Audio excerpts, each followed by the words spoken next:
भागवत महापुराण की जय। कृष्ण कन्हैया लाल की जय। राधा रानी की जय। भगवान श्री कृष्ण के सभी भक्तों को राधे राधे। जय श्री कृष्ण। आज मैं आपको सुनाऊंगी भागवत महापुराण में दशम स्कंद में 41वां अध्याय, भगवान श्री कृष्ण का मथुरा में प्रवेश। श्री सुखदेव जी ने कहा, परीक्षित, जल में भगवान श्री हरि ने श्री कृष्ण के रूप में अक्रूर जी को दर्शन दिए और श्री अक्रूर जी ने इस प्रकार उनकी स्तुति की। उसी समय भगवान श्री कृष्ण अदृश्य हो गए, जैसे कोई नट अपना अभिनय दिखाकर पर्दे की ओट में हो जाए। जब अक्रूर जी ने देखा कि भगवान का दिव्य स्वरूप अंतर्ध्यान हो गया है तो वे जल से बाहर आ गए। जब वे रथ के निकट आए तो श्री कृष्ण ने उनसे पूछा, चाचा जी, लगता है जल में कोई अद्भुत दृश्य देखकर आप आ रहे हैं। आपके चेहरे से ऐसा ही प्रतीत हो रहा है। अक्रूर जी ने कहा, प्रभु, पृथ्वी, जल और आकाश में एक ही अद्भुत दृश्य है। वह सब आपकी मनोहर छवि में मुझे दिखाई दे रहा है। आप विश्व रूप हैं, आप ही अद्भुत लीला करते हैं। आपको देखने के उपरांत और कुछ देखने के लिए शेष कहाँ रह जाता है। ऐसा कहकर अक्रूर जी ने रथ हाँक दिया। भगवान श्री कृष्ण बलराम जी की ओर देखकर मुस्कुरा दिए। दिन दिन ढलते ढलते वे मथुरापुरी जा पहुंचे। मार्ग में जो लोग उन्हें देखते मंत्रमुग्ध से उन्हें देखते रह जाते। मथुरापुरी के बाहरी उपवन में नंद बाबा और अन्य ब्रजवासी पहले ही पहुंच गए थे और उनके आने की प्रतीक्षा कर रहे थे। वहीं पर श्री कृष्ण और बलराम रथ से उतर गए और अक्रूर जी से बोले, चाचा जी, आप रथ ले जाइए, हम आपके पीछे बाद में नगर भ्रमण के लिए आएंगे। अक्रूर जी ने कहा, प्रभु, आप दोनों के बिना मैं मथुरा में प्रवेश नहीं कर सकता। आप मुझे मत छोड़िए। आप सभी मेरे साथ पहले मेरे घर चलिए और अपनी चरण धूलि से मेरे घर को पवित्र कीजिए। श्री कृष्ण ने कहा, चाचा जी, मैं दाऊ भैया के साथ आपके घर अवश्य आऊँगा। पहले यदुवंशियों के द्रोही अपने इस मामा कंस से तो भेंट कर लूँ, फिर मैं सभी से मिलूँगा। परीक्षित, भगवान के इस प्रकार कहने पर अक्रूर जी कुछ अनमने से हो गए। उन्होंने कंस के पास जाकर श्री कृष्ण और बलराम जी के आने का समाचार दिया। उसके बाद वे अपने घर चले गए। दूसरे दिन दोपहर के समय बलराम जी और ग्वाल बालों के साथ भगवान श्री कृष्ण ने मथुरापुरी में प्रवेश किया। वे नगर को देखते हुए आगे बढ़ने लगे। नगर में घरों की शोभा निराली थी। ऊंचे ऊंचे परकोटे थे और सोने चांदी से मढ़े घरों के दरवाजे काफी बड़े बड़े थे। नगर के चारों ओर तांबे और पीतल से मढ़ी हुई चार दीवारी बनी हुई थी। चार दीवारी के बाहर बनी गहरी खाई को एक सेतु द्वारा पार करके उन्होंने नगर में प्रवेश किया था। जगह जगह सुंदर उद्यान और पुष्पों से लदे वृक्ष दिखाई पड़ रहे थे। बीच बीच में सुंदर जलाशयों में कमल के फूल खिले थे।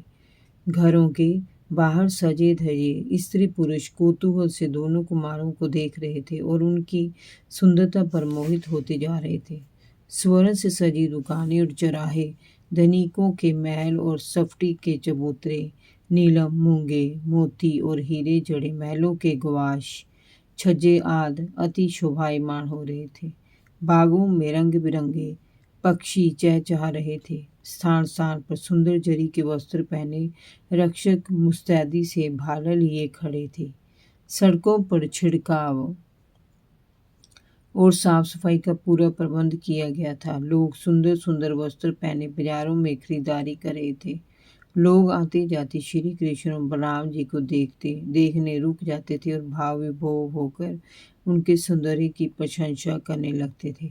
नगर की नारियां अटारियों पर चढ़कर श्री कृष्ण और बलराम जी को रूप माधुरी को एकटक देखती खड़ी थी। भगवान श्री कृष्ण और बलराम जी मतवाले हाथियों के समान मुस्कुराते हुए आगे बढ़ते जा रहे थे। मथुरा वासियों ने भगवान श्री कृष्ण के अद्भुत लीलाओं के बारे में सुन रखा था। आज उन्हें देखने का सौभाग्य उन्हें प्राप्त हुआ था, इसीलिए उनकी उत्सुकता बढ़ती चली जा रही थी। बीच बीच में उन्हें रोक कर ब्राह्मणों, क्षत्रियों, वैश्यों आदि ने उन्हें दही, अक्षत, जल, फूलों के हार, चंदन और मिष्ठान आदि भेंट कर उनकी पूजा की और स्वागत किया। सभी पूर्ववासी परस्पर बतियाते, धन्य है वह ब्रज की गोपियां जिन्होंने परमानंद देने वाले इन दो किशोरों का साथ पाया। उसी समय भगवान श्री कृष्ण ने कपड़े धोने और रंगने वाले एक वृद्ध धोबी को अपनी ओर आते देखा। उसने भगवान को उत्तम वस्त्र प्रदान किए तो प्रभु ने बड़े प्रेम से गदगद होकर उसे हृदय से लगा लिया। उसी समय उसके साथ आए एक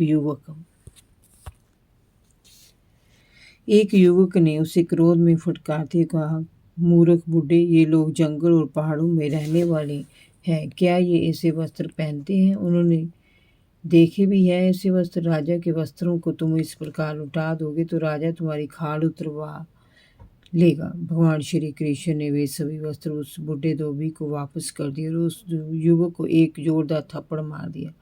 उसका सिर घूम गया और उसके मुख से रक्त बहने लगा। वह शोर मचाता वहां से भाग गया। धोबी भगवान को प्रणाम कर चुपचाप वहां से उस युवक के पीछे पीछे चला गया।